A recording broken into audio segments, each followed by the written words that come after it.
नमस्कार, मैं हूं आपके साथ इश्तियाक अहमद और आप देख रहे आर्य न्यूज। स्वागत है आपका मध्य प्रदेश और छत्तीसगढ़ के बुलेटिन में। और रुक करेंगे मध्य प्रदेश और छत्तीसगढ़ की तमाम खबरों की तरफ। छत्तीसगढ़ के मुख्यमंत्री भूपेश बघेल आज दिल्ली प्रवास पर रहेंगे और वहीं आपको बता दें कि इस दौरान वो गृह मंत्री अमित शाह से मुलाकात करेंगे। और इसके अलावा आपको बता दें कि दिल्ली में वो मुलाकात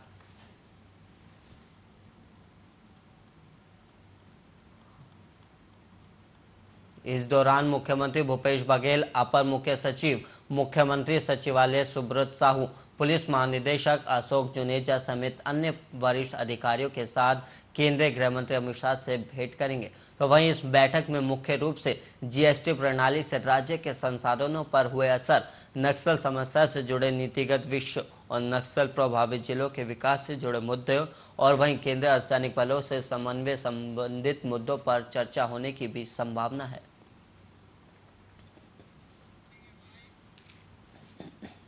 और वहीं सीएम हाउस में खरगोन में हुई हिंसा को लेकर हो रही एक बैठक समाप्त हो गई। वहीं आपको बता दें कि इस बैठक में गृह मंत्री समेत आला अधिकारी उपस्थित रहे और डीजीपी ने प्रदेश की कानून व्यवस्था से मुख्यमंत्री को अवगत कराया। और इस दौरान बताया गया है कि अब तक 95 दंगाई गिरफ्तार हुए हैं और अभी गिरफ्तारी की कार्रवाई लगातार जारी है। और साथ ही वीडियो से भी कुछ दंगाई को चिन्हित किया जा रहा है। और वहीं खरगोन में दंगाइयों की संपत्ति को जमींदोज करने की कार्रवाई की जाएगी। और साथ ही आपको बता दें कि खरगोन में 4 आईपीएस, 15 डीएसपी सहित आरएएफ की कंपनी को बड़ी संख्या में पुलिस बल तैनात किया गया है। कोरोना के मध्य प्रदेश में 3 नए प्रकरण आए। ठीक होने का बताने के पहले मैं आपका ध्यान इस ओर भेजना चाहता हूं कि हम और बढ़ रहे हैं। 12 लोग ठीक हुए हैं, 43 एक्टिव केस मध्य प्रदेश में बचे हैं, 5,522 सैंपल कल लिए गए। संक्रमण दर हमारी 0.05% है और जबकि रिकवरी दर 98.7 है। पुलिस का कोई जवान पिछले 24 और वहीं बीजेपी प्रदेश अध्यक्ष बीडी शर्मा का बयान सामने आया, जिससे सियासी गलियारों में हलचल तेज हो गई। दरअसल दिग्विजय सिंह का खरगोन की घटना पर ट्वीट करना और उसे डिलीट करना सोची समझी रणनीति बताया जा रहा है। और वहीं आपको बता दें कि बीडी शर्मा ने कहा कि देश और प्रदेश के माहौल को कैसे खराब किया जाए, दिग्विजय सिंह के द्वारा प्रयास किए गए अत्यंत दुर्भाग्यपूर्ण। और वहीं प्रदेश के अंदर शांति व्यवस्था को कैसे भड़काया जाए, दिग्विजय सिंह पूरी भूमिका निभा रहे। और वहीं बड़े अंतर्राष्ट्रीय षड्यंत्र के तहत दिग्विजय सिंह काम कर रहे हैं। तो वहीं देश की बड़ी एजेंसियों से मांग करता हूं कि इस मामले में जांच होनी चाहिए। पर स्वयं संज्ञान लेकर के इस पर काम कर रहे हैं। और एक चीज और कहना चाहता हूं, प्रशासन को भी एसपी को गोली लगना, सामान्य परिवार के लोगों, महिला बेटियां बेचारे घरों के अंदर आतंकित होकर के खड़े हैं। ऐसे अपराधी बचने चाहिए और दिग्विजय सिंह उनके भी बचाव की बात कर रहे हैं। क्यों नहीं ऐसे लोगों के खिलाफ कार्रवाई होनी चाहिए? तो मैं तो कहता हूं पुलिस को भी संज्ञान लेकर के, जिन्होंने इस प्रदेश के शांतिपूर्ण माहौल को बिगाड़ने का काम किया है, जिन्होंने मध्य प्रदेश के अंदर इस प्रकार की दुरावस्था फैलाने का काम किया है, उन भोपाल में दिग्विजय सिंह के ट्वीट पर अब सियासी हमले भी शुरू हो गए, जिसके चलते मंत्री विश्वास सारंग का भी बयान सामने आया। और वहीं आपको बता दें कि मंत्री विश्वास ने कहा कि दिग्विजय देश और प्रदेश में अराजकता फैलाने और सांप्रदायिक सौहार्द बिगाड़ने की सुपारी ले रखी है। और दिग्विजय हर समय अपने ट्वीट से समाज में विघटन पैदा करते हैं। और दिग्विजय ने बिहार की घटना को खरगोन की घटना बताकर ट्वीट कर दिया। और इनसे पहले उन्होंने पाकिस्तान के आरओबी को भी मेरे क्षेत्र का आरओबी बताया था। और वहीं दिग्विजय हिंदुओं को बदनाम करने के लिए बिहार के फोटो को खरगोन की फोटो बता रहे। तो वही मामले में आईटी एक्ट के तहत मामला दर्ज होने चाहिए और वहीं उनके ट्विटर हैंडल भी सस्पेंड होने चाहिए। और साथ ही कांग्रेस की रोजा इफ्तार निर्देश पर भी मंत्री सारंग का बयान सामने आया, जहां उन्होंने कहा कि कांग्रेस डर गई है और उन्होंने फिर से तुष्टीकरण पकड़ लिया और कांग्रेस हिंदुओं को गुमराह करने मंदिर में जाकर चुनावी एजेंडा को पूरा कर रही। और कांग्रेस नेता फिर घुटने पर आ गए हैं और वहीं आरिफ मसूद के सामने जिनके वोट पर वो राजनीति करना चाहते हैं और कांग्रेस धार्मिक आयोजनों को भी राजनीति से जोड़ रही। बहरहाल आरोप प्रत्यारोप के बीच ये सियासी आंच और कितनी तेज होगी ये कहा नहीं जा सकता।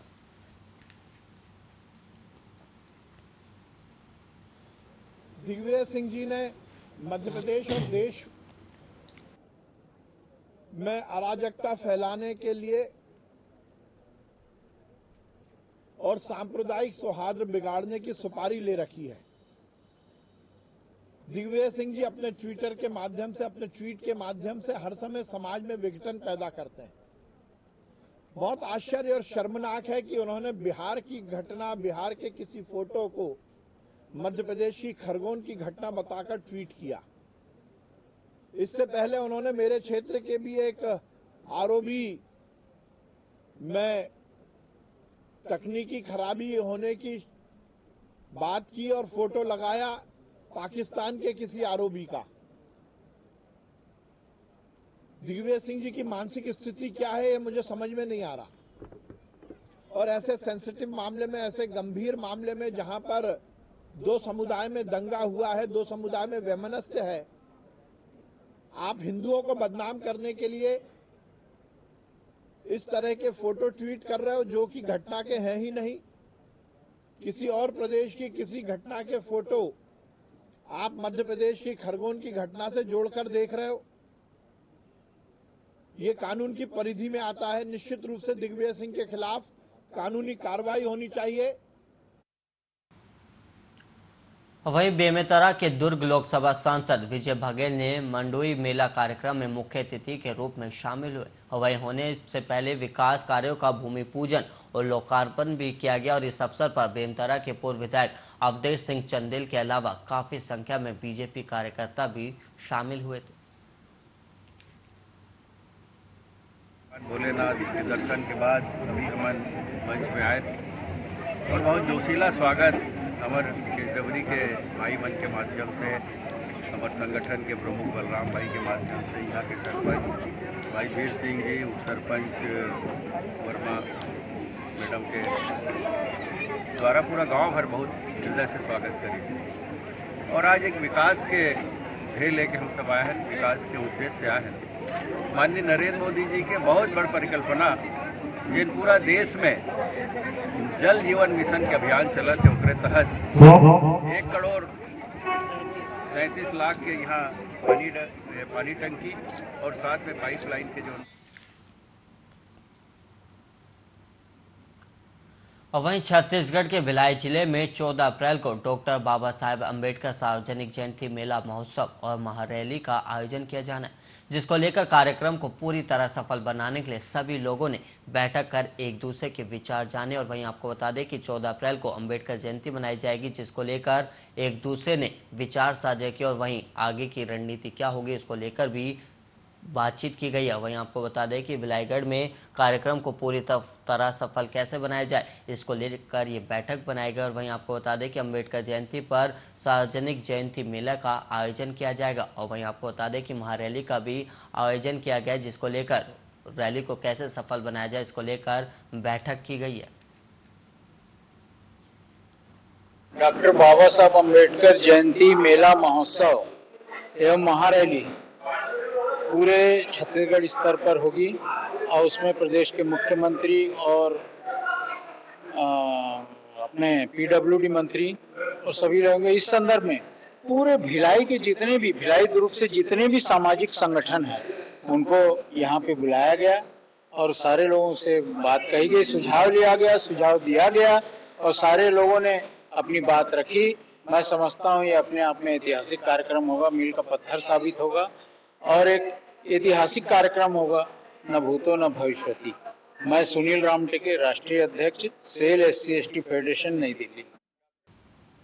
और वहीं बलौदाबाजार जिले के बिलाईगढ़ विधानसभा के नगर पंचायत टंडा में के युवाओं ने मूलभूत सुविधाओं को लेकर नगर के मुख्य चौक पर धरना प्रदर्शन शुरू कर दिया।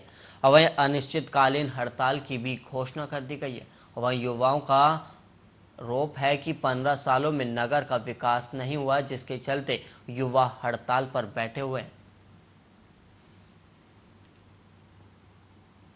मांगे ये है सरकार से कि हम लोग यहाँ 4 दिन हो गया आज धरना प्रदर्शन करते हुए बैठे हुए हैं और प्रशासन से अभी तक कोई भी लिखित रूप से प्रस्तावित अभी तक नहीं हुआ है। तो हम लोग यह अनिश्चित काल जो धरना प्रदर्शन है वो तब तक करते रहेंगे जब तक हमारी ये मूलभूत सुविधाएं मतलब मांगे, शाला भवन, अस्पताल, यातायात सुविधा और परिवहन सुविधा, जब तक इस सब चीज़ के लिखित रूप से प्रशासन हम लोग को मतलब नहीं देते हैं तब तक हमारी ये अनिश्चित काल धरना प्रदर्शन होते। नगर के सभी युवा एवं जनता द्वारा यह धरना 4 दिनों से कंटिन्यू चल रहा है, जिसमें कल बीओ और तहसीलदार आए थे, जिसमें बच्चे लोग बैठे थे उसको धमका रहे थे, बोल रहे थे तुम लोग क्यों बैठे हो, बच्चे लोग को क्यों बैठाए हो, ऐसा वैसा करके धमका रहे थे, जेल में डाल देंगे, ये कर देंगे, धरना बंद करो, ऐसा वैसा करके बोल रहे थे। हमारी मांग जब तक पूरी नहीं होगी तब तक हम धरना प्रदर्शन करेंगे। अगर ये धरना प्रदर्शन में कोई नहीं आया तो हम चक्का जाम भी करेंगे। हमारे यहाँ पे प्रमुख रूप से 4 है, वो स्कूल है, परिवहन है, अस्पताल है और यातायात की सुविधा है। इसमें से सारी चीज़ें अधूरी पड़ी हुई हैं, जिसमें कोई कहीं कहीं पे सफलता या कुछ नहीं दिखता हमको। मैं मुख्य रूप से स्कूल के बारे में बात करूंगा। पिछले तकरीबन 5 वर्षों से स्कूल को जर्जर घोषित किया गया है, उसमें बच्चे बैठते नहीं हैं और 2016 से प्रशासनिक रूप से कागजी कार्रवाई की जा रही है, लेकिन वो सिर्फ कागजी कार्रवाई है। हमारे प्रतिनिधियों के माध्यम से हमें पता चला कि वहाँ पे स्कूल बनवाने के लिए पैसे का मांग किया गया था, उसमें से तकरीबन 44 से 46 लाख रुपए का बंटन हुआ था। उनका कहना यह था कि उसको हम स्कूल को पूरा नए सिरे से बनवाएंगे करके, और वो जो अमाउंट था उस अमाउंट में केवल स्कूल रिपेयर होता या फिर कम कमरों का बनता, जो कि हमारे प्रतिनिधियों ने उसको यह सोचा कि हम नकार दिया, कुल मिला के हमको नया भवन। वहीं बिलासपुर में आज़ादी के 75वें अमृत महोत्सव में मैराथन का आयोजन किया गया, जिसमें बिलासपुर सांसद अरुण साव सहित बड़ी संख्या में शहर के युवा, महिला और पुरुष शामिल हुए और लोगों को स्वास्थ्य के प्रति जागरूक करने के उद्देश्य के साथ एसबीआई ने कार्यक्रम का आयोजन किया और जिसमें 21 किलोमीटर, 10 किलोमीटर और 5 किलोमीटर के अलग अलग मैराथन में लोगों ने हिस्सा लिया है। प्रधानमंत्री माननीय नरेंद्र मोदी जी की प्रेरणा से आजादी के अमृत महोत्सव के अंतर्गत फिट बिलासपुर रन का ये भारतीय स्टेट बैंक का आयोजन, जो आज का वातावरण दिख रहा है निश्चित रूप से ऐतिहासिक है। पूरे बिलासपुर की तरुणाई आज ये सीएमडी कॉलेज के मैदान पर एकत्रित है। निश्चित रूप से हम सबका मानना है स्वस्थ शरीर में ही स्वस्थ मस्तिष्क का वास होता है और हर व्यक्ति को फिट रहना। फिट बिलासपुर रन का आयोजन किया गया बिलासपुर स्टेट बैंक द्वारा, ताकि फिट इंडिया मूवमेंट में हम साथ साथ आगे बढ़ें, फिट होकर के स्वस्थ रहें, आनंद रहें। तभी जाके जब तक हम फिट नहीं रहेंगे कभी भी हम आगे नहीं बढ़ सकते हैं, देश आगे नहीं बढ़ सकता है। यही उद्देश्य था इस मैराथन दौड़ का। वहीं कवर्धा जिले के कबीरधाम मनरेगा कर्मचारी हड़ताल कर रहे हैं और वहीं आपको बता दें कि जिसे कांग्रेस ने अपना समर्थन भी दिया। दरअसल ये हड़ताल वेतन बढ़ाने के लिए की जा रही है और उनका कहना है कि महंगाई इतनी बढ़ गई है और ऐसे में उनकी सैलरी बहुत ही कम है, जिसका समर्थन प्रदेश की कांग्रेस भी कर रही है।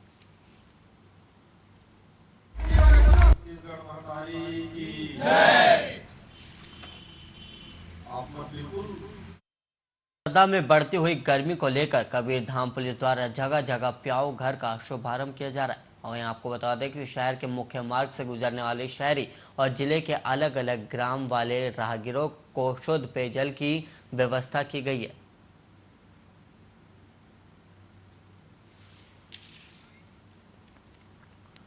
वहीं महासमुंद जिले के पिथौरा बया पुलिस ने अपने पिता की हत्या के आरोपी बेटे को सोमवार को गिरफ्तार कर लिया। आपको बता दें कि महुआ बेचने से मना करने पर लकड़ी के जलते हुए टुकड़े से इस बेटे ने पिता से मारपीट की, जिससे पिता की मौत हो गई।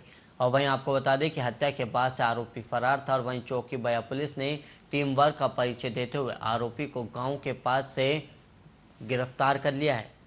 और वहीं आपको बता दें कि गाँव के जंगल से गिरफ्तार किया गया। और वहीं इसके अलावा आपको बता दें कि घटना के संबंध में बयां चौकी प्रभारी धनेश थांदेकर ने बताया कि 7 अप्रैल को पुलिस चौकी में फोन से सूचना मिली कि 6 अप्रैल की शाम 7 बजे ग्राम छतल डबरा में युवक ने अपने पिता जगतराम ठाकुर को महुआ बेचने से मना करने की बात को लेकर लकड़ी के जलते हुए टुकड़ों से मारपीट की, जिससे उनकी मौके पर ही मौत हो गई। तो वहीं घटना के बाद आरोपी बेटा फुल सिंह ठाकुर फरार हो गया था और जांच में सामने आया कि आरोपी घटना को अंजाम देकर गांव के पास में स्थित जंगल में छिप गया था, जिसके लिए पुलिस टीम द्वारा लगातार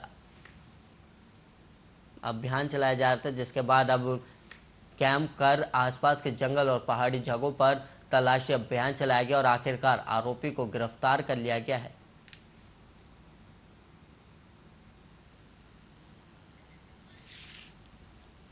वहीं धार के पास ज्ञानपुरा में एक फर्नीचर बनाने की फैक्ट्री में अचानक भीषण आग लग गई। वहीं देखते ही देखते आग ने विकराल रूप ले लिया और पूरी फैक्ट्री आग की चपेट में आ गई। और वहीं आपको बता दें कि इस दुर्घटना में फैक्ट्री में रखा सारा सामान जलकर खाक हो गया और ये फैक्ट्री धार निवासी हेमंत मेहता की बताई गई है और आग लगने का कारण अज्ञात कारण बताया जा रहा है। वहीं गौरतलब है कि जैसे ही आग लगी फैक्ट्री में रखे लकड़ी और फोम ने तेजी से आग पकड़ ली और देखते ही देखते फैक्ट्री से आग की काफ़ी ऊंची लपटें उठने लगी, जिसके बाद स्थानीय लोगों ने पुलिस और फायर ब्रिगेड को सूचना दी, जिसके काफ़ी देर बाद धार से एक फायर ब्रिगेड पहुंची और वो भी आग पर काबू नहीं पा सकी और उसके बाद पीतमपुर से फायर ब्रिगेड बुलाई गई। तब तक फैक्ट्री से आग की ऊंची लपटें उठ रही थी और आग से लाखों रुपए का नुकसान का अनुमान लगाया जा रहा है।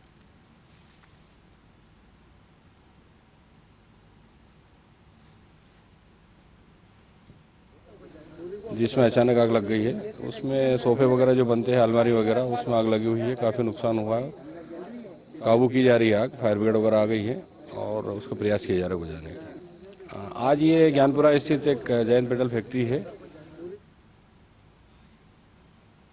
वहीं मध्य प्रदेश के खरगोन और सेंधवा बड़वानी में रामनवमी जुलूस के दौरान हुए उपद्रव के बाद ही की गई कार्रवाई से मुस्लिम समाज में असंतोष नजर आ रहा है। और वहीं अब खरगोन में दंगाइयों पर हुई कार्रवाई को लेकर भोपाल शहर काजी ने कई उलमाओं के साथ पुलिस मुख्यालय पहुंचकर डीजीपी को ज्ञापन सौंपा और भोपाल शहर काजी सैयद मुश्ताक अली नदवी के नेतृत्व में एक प्रतिनिधिमंडल ने निष्पक्ष जांच की मांग को लेकर मंगलवार शाम पुलिस हेडक्वार्टर में ज्ञापन सौंपकर मुलाकात की। वहीं डीजीपी को दिए गए ज्ञापन में उन्होंने कहा कि इस मामले की गंभीरता से जांच होनी चाहिए और ये किसी की साजिश तो नहीं है। और उन्होंने आगे कहा कि किसी बेगुनाह का मकान तोड़ना सही नहीं और साथ ही उन्होंने ये भी कहा कि जिसने अपराध किया है उसको कड़ी सजा मिले, लेकिन उसके परिवार वालों को परेशान ना करे। और वहीं पथराव के वायरल वीडियो पर शहर काजी ने कहा कि वीडियो की गंभीरता से जांच होनी चाहिए ताकि अगर कोई साजिश भी की गई है तो उसका पर्दाफाश हो सके। इस सिलसिले के अंदर काजी साहब ने भी ये भी फरमाया, मकानात किसी के भी तोड़े जाएं, मकानात का तोड़ना बिल्कुल दुरुस्त नहीं है। किसी शख्स को अगर आपको पकड़ना है तो पकड़ सकते हैं, अगर कोई मुजरिम है तो उसको पकड़ा जाए, लेकिन किसी का मकान तोड़ देना और मकान तोड़कर पूरे घर वालों को, बीवी बच्चों को, छोटे छोटे बच्चों को, मासूम लोगों को उसकी सजा दी जाए जबकि उन्होंने कोई जुर्म नहीं किया है, ये बिल्कुल गलत है, गैर कानूनी है और ये इंसानियत के खिलाफ है, ये जुल्म है। इस जुल्म को, ये जुल्म जो है अच्छी बात नहीं है। डीजीपी आए थे कि जो खरगोन के अंदर जो मसला हुआ है इस सिलसिले में हमने उनसे जांच की जाए इसकी, और हमने ये कहा कि हमारा सूबा जो है हमारा से हमेशा से अमन शांति का ये टापू रहा है, यहाँ का माहौल नहीं बिगड़ना चाहिए। जो लोग इसका माहौल बिगाड़ना चाहते हैं उसको सख्त कार्रवाई की जाए और जो गुनाहगार हैं उनको सजा दी जाए, बेगुनाहों को नहीं बलबस किया जाए। उन्होंने इस बात हमारी सुनी और हमने पूरा आश्वासन दिलाया है कि बेगुनाहों पर कार्रवाई नहीं होगी। जो वहीं रिश्वतखोरों के घर भी बुलडोजर चलाने की सीएम की चेतावनी के बाद भी रिश्वतखोर अपनी आदतों से बाज नहीं आ रहे। वहीं घूसखोरी रोकने के लिए लगातार किए जा रहे प्रयास के बाद भी ये रुकने का नाम नहीं ले रही है। और ताजा मामला रीवा का है, जहां पर मंगलवार को लोकायुक्त पुलिस ने 2 घूसाखोरों को रिश्वत लेते हुए रंगे हाथों गिरफ्तार कर लिया। वहीं रीवा की लोकायुक्त पुलिस ने भ्रष्टाचार के खिलाफ कार्रवाई करते हुए 2 रिश्वतखोरों को रिश्वत लेते रंगे हाथ गिरफ्तार कर लिया। पहली कार्रवाई में जिला खाद्य आपूर्ति अधिकारी को 10,000 की रिश्वत लेते हुए गिरफ्तार किया गया, जिनके द्वारा नए पेट्रोल पंप की एनओसी जारी करने के एवज में रिश्वत की मांग की गई थी। तो वहीं दूसरी कार्रवाई में मध्य प्रदेश सड़क विकास निगम में पदस्थ सहायक ग्रेड 3 को 40,000 की रिश्वत लेते हुए लोकायुक्त ने पुलिस ने गिरफ्तार किया है। और वहीं साथ ही दोनों अधिकारियों पर कार्रवाइयां अभी भी जारी है। और गौरतलब है कि मध्य प्रदेश सड़क विकास निगम रीवा में पदस्थ सहायक ग्रेड 3 विनीत त्रिपाठी ने नईगढ़ी के ही जुड़मैनिया की रहने वाली सुलेखा पटेल से पेट्रोल पंप खोलने की एनओसी देने के एवज में ये रिश्वत की मांग की थी। दरअसल हाईवे में पेट्रोल पंप खोलने के लिए विभाग की एनओसी लगती है, इसलिए लगातार पीड़िता से रिश्वत की मांग की जा रही थी, जिसके बाद पीड़िता की शिकायत पर MPRDS संभाग क्रमांक 1 के कार्यालय में विनीत त्रिपाठी को पुलिस ने रंगे हाथों गिरफ्तार कर लिया। और इस मामले में SDM अमित भूरिया का भी नाम आ रहा है और उनकी भी भूमिका की पुलिस जांच कर रही है और दोनों ही कार्रवाई अभी भी जारी है। लोकायुक्त के द्वारा 2 कार्रवाई की गई है। इसमें एक आवेदिका है श्रीमती सुलेखा पटेल, ये नई गली की रहने वाली है। इनके द्वारा पेट्रोल पंप जो इनके द्वारा आवेदन दिया गया था पेट्रोल पंप खोलने, उसकी मध्य प्रदेश सड़क विकास निगम में आवेदन दिया था कि एनओसी दी जाए। उसके एवज में इनके द्वारा जो है मध्य प्रदेश सड़क विकास निगम का बाबू है विनीत त्रिपाठी, इसके द्वारा 60,000 रुपये की डिमांड की गई थी। बाद में आपस में बातचीत में 40,000 रुपये में मामला सेटल करने और एनओसी देने की बात हुई थी। आज जो है रीवा लोकायुक्त द्वारा सुलेखा पटेल की शिकायत पर 40,000 रुपये नकद लेते हुए विनीत त्रिपाठी सहायक ग्रेड 3 मध्य प्रदेश सड़क विकास निगम को गिरफ्तार किया और अभी कार्रवाई जारी है। हाँ, रीवा में और वहीं शिवपुरी में मकान में भीषण विस्फोट हो गया, जिसके बाद पूरा इलाके दहशत में। और इस धमाके में लगी आग में 20 लोग झुलस गए, तो वहीं 4 लोगों की मौके पर ही मौत हो गई।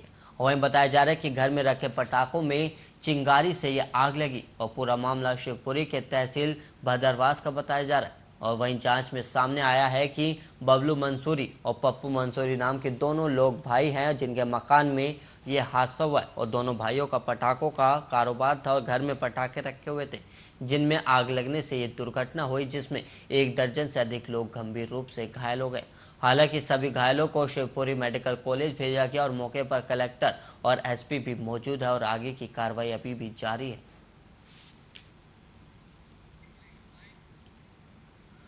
वहीं सिंगरौली जिले के देवसर जनपद पंचायत में पदस्थ PCO को विवाह सहायता राशि दिलाने के नाम पर 5,000 नगद रिश्वत लेते रीवा लोकायुक्त पुलिस ने गिरफ्तार किया।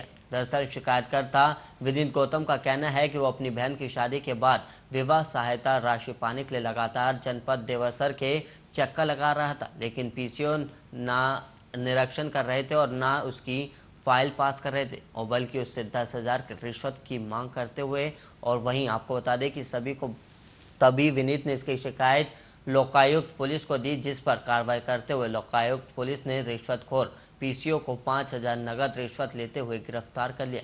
और साथ ही आपको बता दें कि देवसर में विवाह सहायता राशि दिलाने समेत कई योजनाओं के नाम पर कार्यरत कर्मचारियों द्वारा लगातार भ्रष्टाचार करने के आरोप सामने आ रहे, जिसके कारण जनपद के कई कर्मचारियों के खिलाफ लोकायुक्त पुलिस कार्रवाई की गई और उसके बाद भी भ्रष्ट अधिकारियों पर लगाम लगाने में सरकार विफल नजर आ रही है।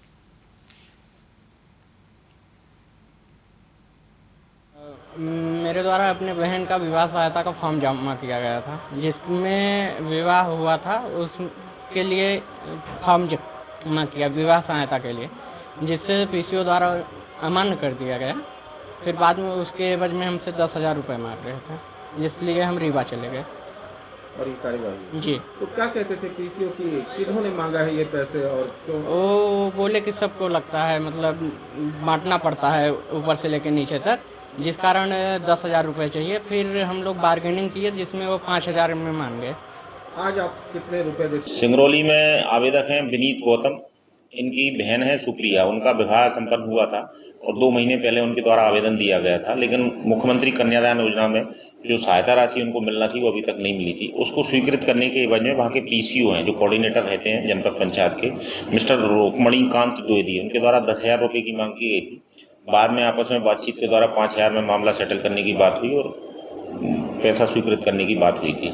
आज जो है देवसर जनपद पंचायत में उनके कार्यालय से ही जो है रुक्मणीकांत द्विवेदी को 5,000 रुपये की रिश्वत लेते हुए रीवा लोकायुक्त के द्वारा कार्रवाई की गई है और अभी कार्रवाई जारी है। सिंगरौली में आवेदक हैं विनीत गौतम।